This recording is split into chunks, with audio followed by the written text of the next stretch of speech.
What's going on, everybody? Jay Williams here, coming at you with a beat breakdown video of my new single, One Night Fantasy. Let's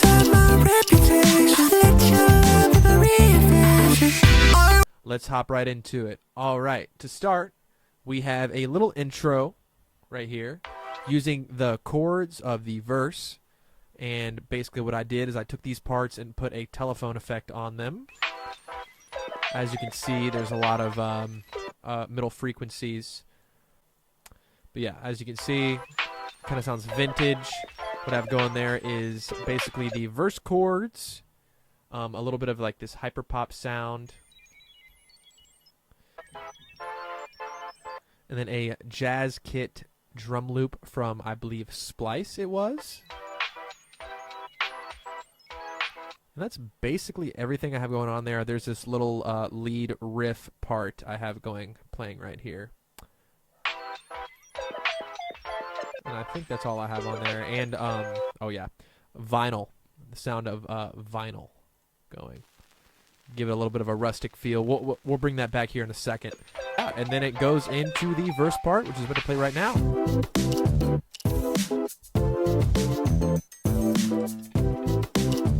And let's break that down. So basically, we have those chords, which are the same ones as the intro I use in the verse, which is just basically a synth.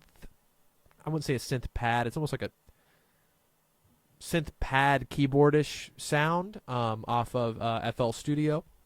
It's called a Creeper Drone. That's why I named it Creeper Drone, because I was trying to remember the sound, the name of the synth, because a lot of these plugins, they have so many names for their synthesizers, and I just click through them so fast. I'll use one and I'll really like the sound, but I don't remember what it's called. So if I want to go back to it and use it for another part, I can't find it.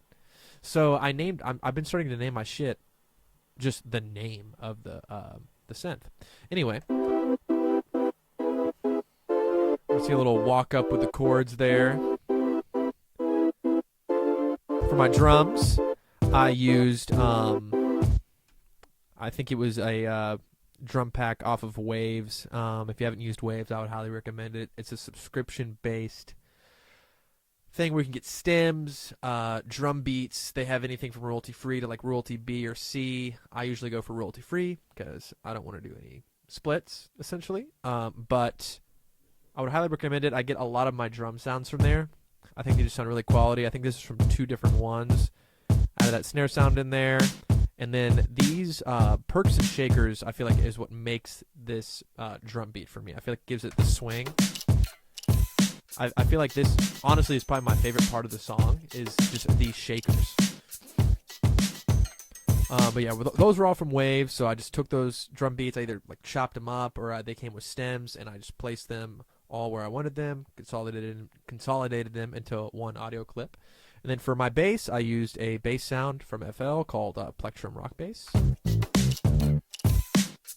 I felt like it had a lot of a bit more punchiness and personality than a lot of these other synth basses I find on here. It had a little bit of that slight analog feel while also still having that synth bass feel, which I really, really like, obviously. I have these little sound effects going on throughout the whole thing, like this one. A lot of just weird stuff. Little riser there. The only other thing that comes in on this verse that I would mention is, so there's this little thing, which basically there's a part that I dragged in for the bridge. It's basically an ambient sound of just like, it almost sounds like someone's just recording in a cafe, just of people talking, just a bunch of people. And there was this little part, I just sampled that part and I chopped it up and added it to the rhythm. I feel like it had a cool little techno sound and just added it in. I feel like whenever you do little things like that, it just brings a life to a track because it wasn't made for music production. So it's kind of like if you just bring in a recording of anything and put that into your track, I feel like it gives it its own personality because no one else is going to have that shit on their track. So that brings us to the chorus. So I use the same drum beat. The only thing different is I add in some trap hi-hats and I switch the bass line for an 808. So I'll let that play in.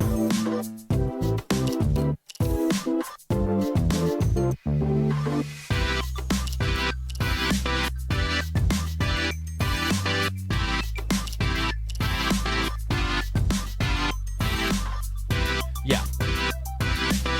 That's my bad. I bring in the hi-hats at the second half of the chorus. I keep those shakers for the first part. And then I also bring in these little arpeggios that are right here.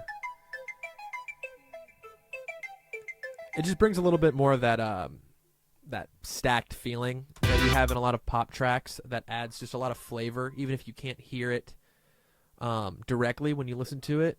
The more you listen to it, I've noticed this in a lot of different tracks, just pop tracks in general. A lot of 1975 recently, they do that really well in their music. Just like little stuff, Coin. I've heard it in some Coin song. A lot of people do it, but it's like it adds another rhythm that you don't notice at the beginning, but then the more you listen to it, you're like, dude, this adds so much to the track. I didn't even notice it. But yeah, so I added those little arpeggios.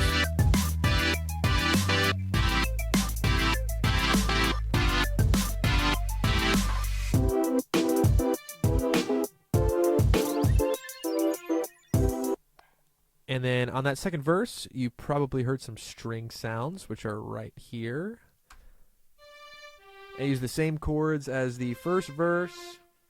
The only thing different is there's a little crash sound right here, and I use a different snare sound. I use the snare from the jazz kit from Splice. I just use the snare from it.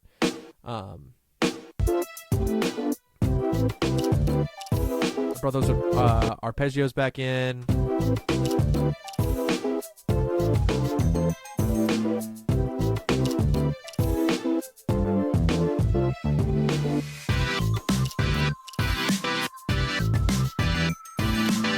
Then it goes right back into that chorus.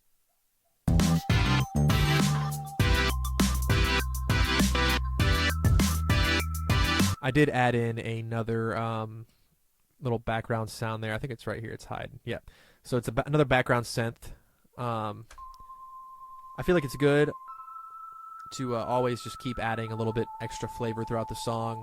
I remember like when I first got into music producing, I think it was I was watching a video on Charlie Puth, and he just everything he said, every chorus, another little layer, and it makes that next chorus sound a little bit different, which creates that build effect I really like. And then that brings us into the bridge section, which is the same for the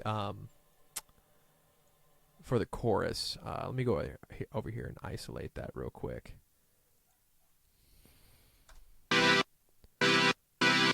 I feel like it just made it hit harder a little bit.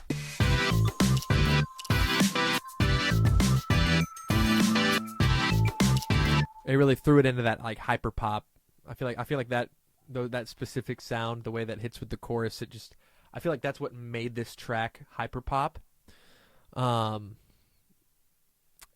Anyway, back to the end of the song, I just let these chords ride before I put anything else in, just so you could hear that in the vocals, because I feel like that's the meat of what was best about this song.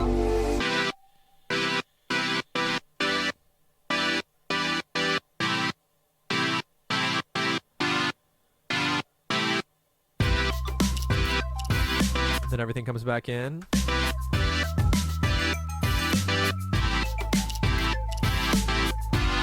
Little laser sound here.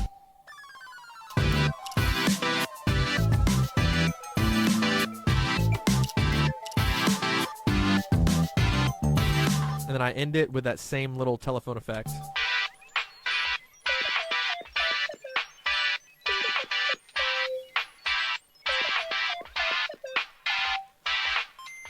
And when it comes to engineering this bad boy, I didn't do anything super crazy. I'm not going to go into everything about the engineering side of things because I'm still learning a lot about it. This was the first track that I've released that I mixed independently. I did not master it, but it's the first song that I ever mixed the beat and vocals independently.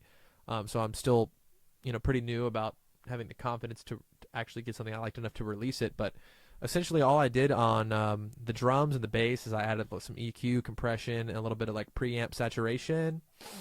And then for everything else, I just kind of did simple EQ and compression stuff. But yeah. Anyway, I'm gonna hop over to the vocal session, and I'll show you all some of that. Okay, FL crashed on me.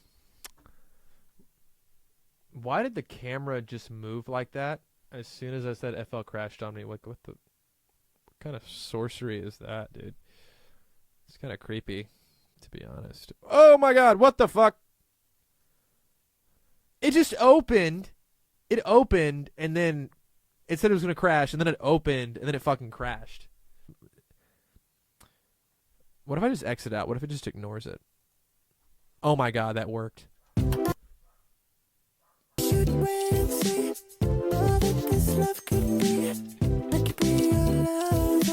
Anyway, so this is the vocal session.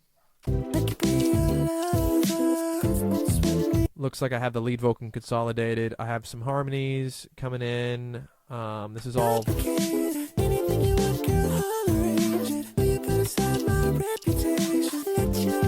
Yeah, so no ad-libs on that first part, and then I come in and I layered the first chorus. I think I layered all the choruses with this pitched low and pitched up vocal. It is on the bridge. I did some format shifting. You can see my voice get lower at certain points and then get normal at certain points.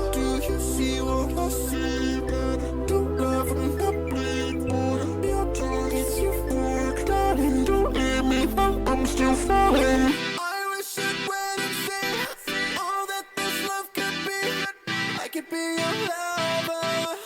When we touch it, all that you think of me is a one-night fantasy.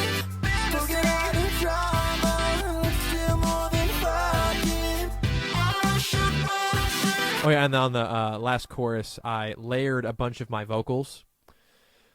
Some of them unpitch corrected, wanted it to sound like there was just people kind of chanting, yelling, almost in a crowd situation, and then made the lower voice for the first half more prominent, and then the higher pitched voice for the second half more prominent.